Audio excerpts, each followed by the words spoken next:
If you are telling people that they are commanded to keep the law, if they are commanded to keep any of the parts of the old covenant, you are teaching another gospel. You cannot be saved. Come on now, dog. Come on, man. Another gospel, and you cannot be saved for teaching people to obey God because they are saved, because they are saved, because they are saved, not to be saved. But you're telling people to reject the law of God. So would you consider that A, another gospel, B, another gospel, C, another gospel, or D, all of the above?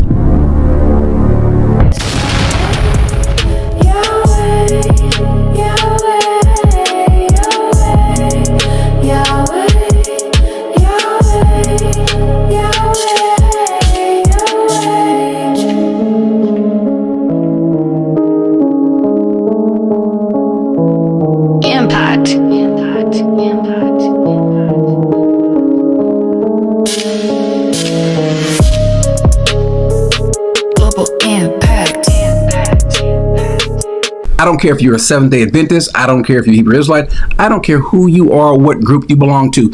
If you are telling people that they are commanded to keep the law, if they are commanded to keep any of the parts of the old covenant, you are teaching another gospel. You cannot be saved. Come on now, dog.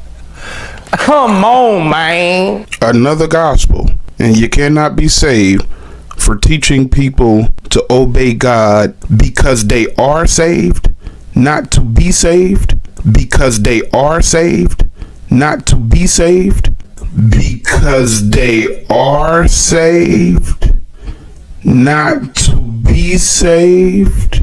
But you're telling people to reject the law of God. So would you consider that A, another gospel, B, another gospel, C, another gospel, or D, all of the above? Okay. We're going to look at that in a second. And oh, by the way, you're also going against the apostles. This issue was brought up with the church. This is not a 2000. Going against the apostles, do you really think you or anybody else, do y'all really think the apostles disobeyed the law of God? Do y'all think that the apostles rejected the law of God? If you do, that's terrible. This is an issue that was brought up long before any of you all were born, that America was a country. This issue was brought up. Paul dealt with this. Paul dealt with this in Galatians. Paul takes this issue, this argument from the Judaizers to the church. We're going to see what the church says. Remember that there are 12 apostles to the Jews that are there in this church.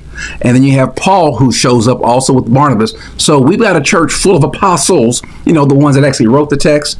We have a church full of them who tells us, who gives us guidance in our marching papers, and to what degree or to how much of the law we should keep. So continuing.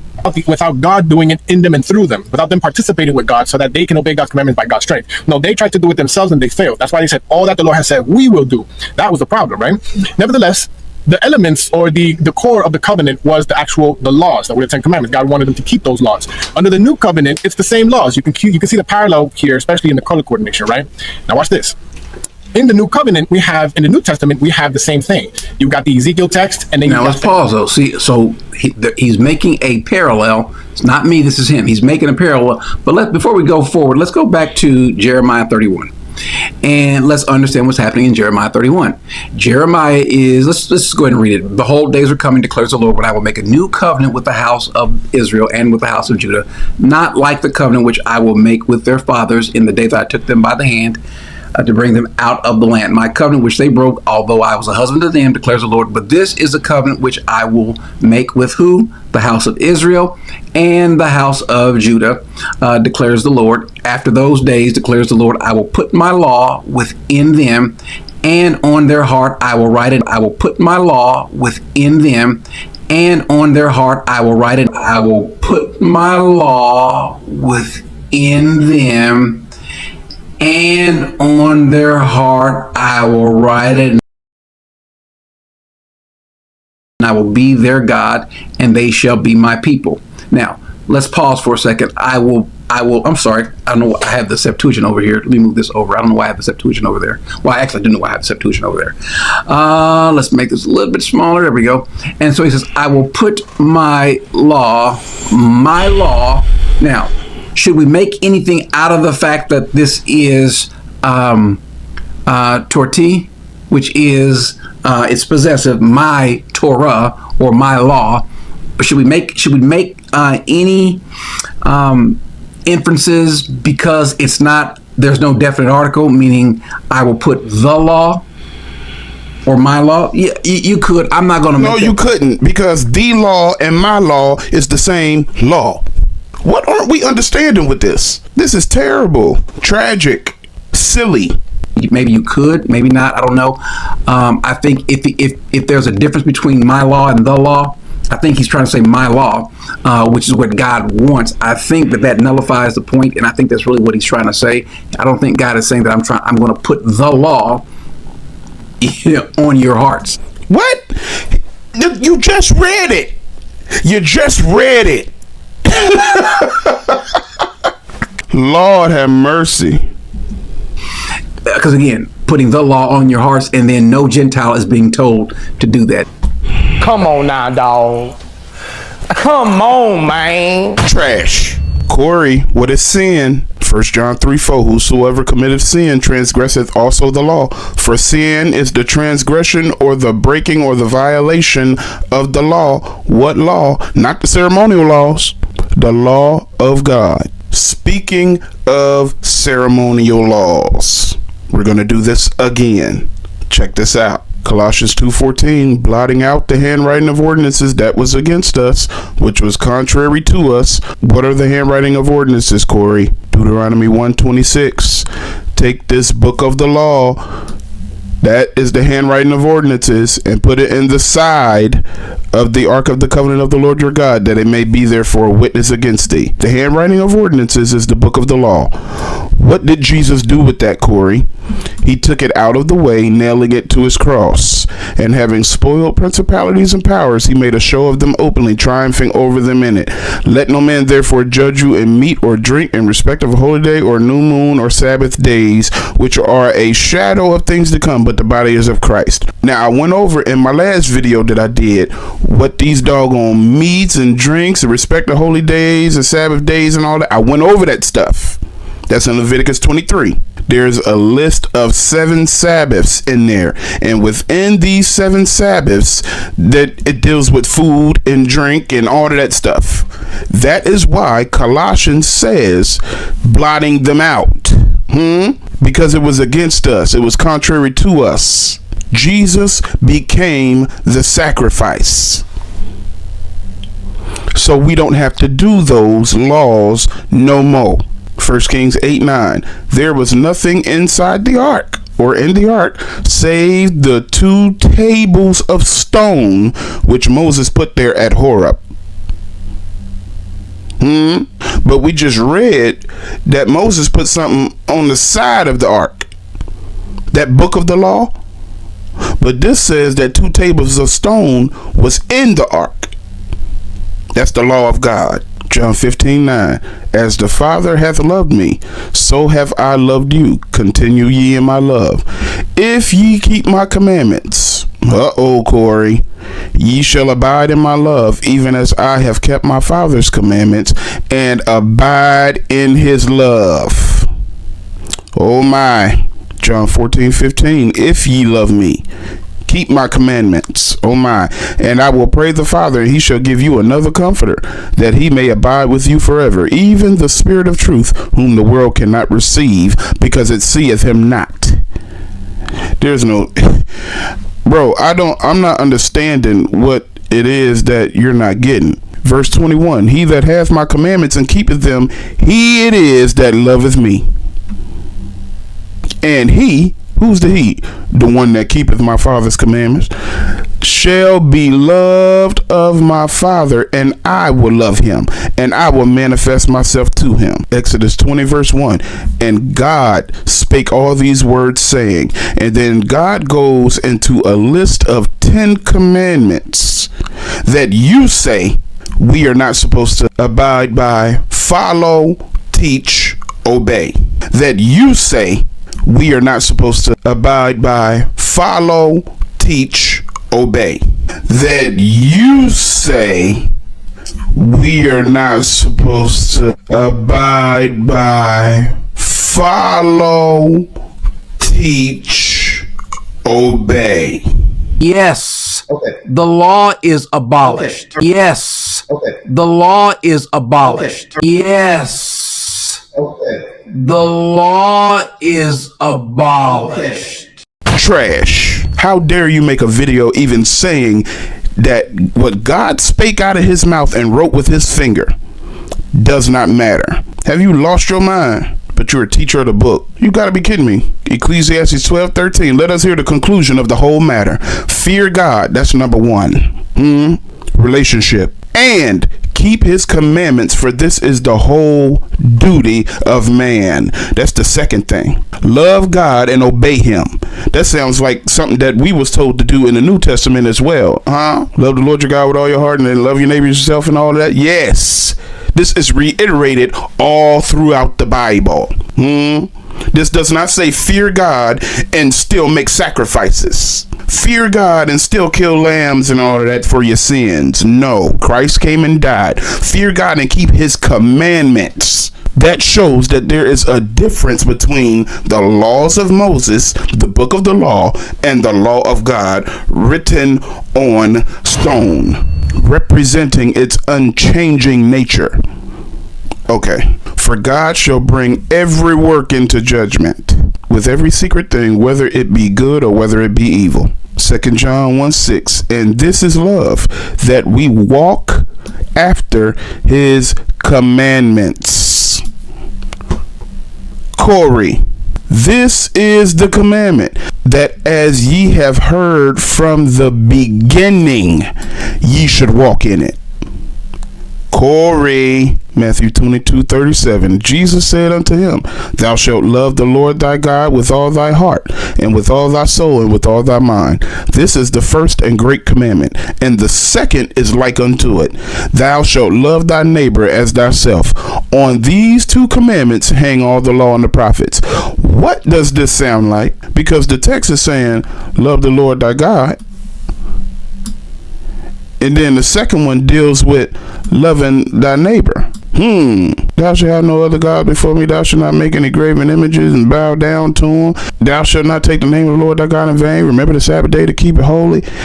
The first 4 commandments deal with our relationship with God. But then the text say in verse 39, the second is like unto it, love thy neighbor as thyself. On these 2 commandments hang all the law and the prophets. Honor thy father and thy mother. Thou shalt not commit adultery. Thou shalt not steal. Thou shalt not bear false witness. Thou shalt not covet thy neighbor. All of this, the last 6 commandments, is what deals with your neighbor. Corey, I know you lying. 1 John 5:3. For this is the love of God, that we keep his commandments, and his commandments are not grievous, burdensome. Says that they are not. Corey, 1 John 3:24. And he that keepeth his commandments dwelleth in him, and he in him. And hereby we know that he abideth in us by the Spirit which he has given us. Corey, Proverbs 19:16. We believe in the whole book here. He that keepeth the commandment keepeth his own soul, but he that despiseth his ways shall die. Corey, do you really believe you're going to heaven and that you're saved, and you're out here rejecting the law of God and teaching people to do it? Corey, Revelation 14:12. Here is the patience of the saints, or the endurance of the saints. Here are they that keep the commandments of God and the faith of Jesus.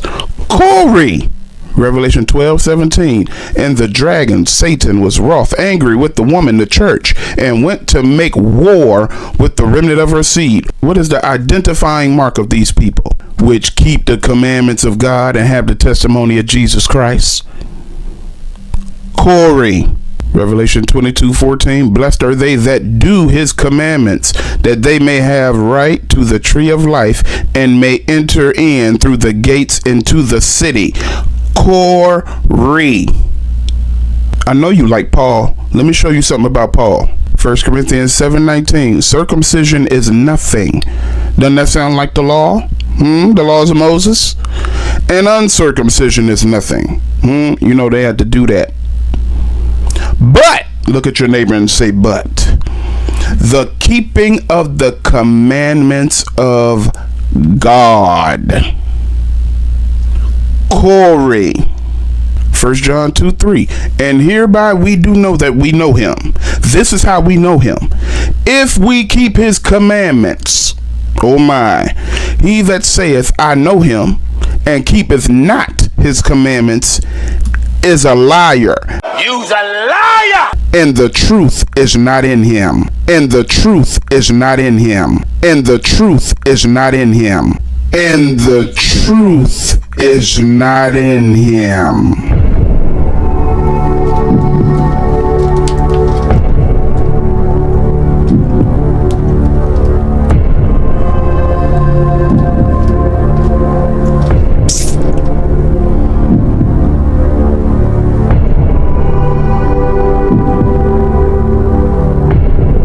But whoso keepeth his word, in him verily is the love of God perfected. Hereby we know that we are in him. He that saith he abideth in him ought himself also so to walk, even as he walked. Corey. Matthew 5:18. For verily I say unto you, till heaven and earth pass. I think we're still down here. One jot or one tittle shall in no wise pass from the law, till all be fulfilled. Whosoever therefore shall break one of these least commandments, and shall teach men so, he shall be called the least in the kingdom. That don't mean you're going. But whosoever shall do and teach them, the same shall be called great in the kingdom of heaven. That means they're going. They're gonna make it. You people that's out here trashing and dogging the law of God, there's something waiting on y'all. There is something waiting for y'all. Romans 11:16. For if the first fruit be holy, the lump is also holy. And if the root be holy, so are the branches. And if some of the branches be broken off, and thou, being a wild olive tree, wert grafted in among them, and with them partakest of the root and fatness of the olive tree, boast not against the branches. But if thou boast, thou bearest not the root, but the root thee. Thou wilt say then, the branches were broken off that I might be grafted in. In other words, my brother, the Gentiles were grafted in. You brought up the fact that the new covenant is made with Israel and the house of Judah. Correct. Believers are grafted into that. Which means what? The law that God is writing in the mind and the heart, that new covenant that we are to obey. Not to be saved, but because we are saved. Because we are saved by grace through faith. Okay. Galatians 3:28. There is neither Jew nor Greek. There is neither bond nor free. There is neither male nor female. For ye are all one in Christ Jesus. And if ye be Christ, then are ye Abraham's seed and heirs according to the promise. Corey. Jeremiah 31:33. But this shall be the covenant that I will make with the house of Israel. After those days, saith the Lord, I will put my law in their inward parts and write it in their hearts. And I will be their God, and they shall be my people. God's people obey his commandments, obey the scriptures, and they teach people to do it because they are saved, not to be saved. And you out here painting that picture of people, talking about people up here obeying or trying to keep the law to be saved. Negative. That's trash. Hebrews 8:10, for this is the covenant that I will make with the house of Israel after those days, saith the Lord. I will put my laws into their mind and write them in their hearts. You're dangerous. Y'all better listen. If anybody teach that it is cool to reject the law of God, they are preaching another gospel. They are not saved. They are going to hell. And for you people that keep talking about, why don't you just go on his channel and go live with him? The scriptures speak for themselves, because this is a doctrine from hell that he's teaching. If you people think that it's cool to reject the law of God because Corey or these bishops or these prophets and all of them say it's cool, y'all go ahead and follow them people. Y'all going right to hell with them. We are to obey God rather than... Okay. Yahweh.